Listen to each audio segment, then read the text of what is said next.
பல்வேறு வழக்குகள் காரணமாக தடைப்பட்டிருந்த சென்னை திருவான்மியூர் அருள்மிகு பாம்பன் குமரகுருதாசர் சுவாமி திருக்கோயிலுக்கு சட்டப்படி தீர்வு கண்டு திருக்கோயில்களுக்கு திருப்பணிகளும் குடமுழுக்கும் நடைபெற உள்ளது. இந்த திருக்கோயிலுக்கு கடந்த 1958 ஆண்டு குடமுழுக்கு நடைபெற்றது. பின்பு திருப்பணிகள் மேற்கொள்ள 24/9/1998 அன்று பாலாலயம் செய்யப்பட்டது. குடமுழுக்கு நடைபெற்று 66 ஆண்டுகளும் பாலாலயம் செய்யப்பட்டு 36 ஆண்டுகளும் கடந்துள்ளன.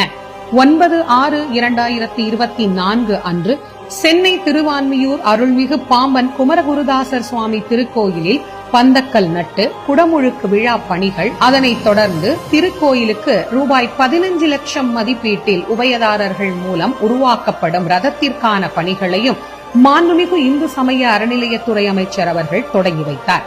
அதனைத் தொடர்ந்து இத்திருக்கோயிலில் ரூபாய் 1.12 கோடி மதிப்பீட்டில் திருப்பணிகள் மேற்கொள்ளப்பட்டு 12/7/2024 அன்று திருக்குடமுழுக்கு விமர்சையாக நடைபெற உள்ளது.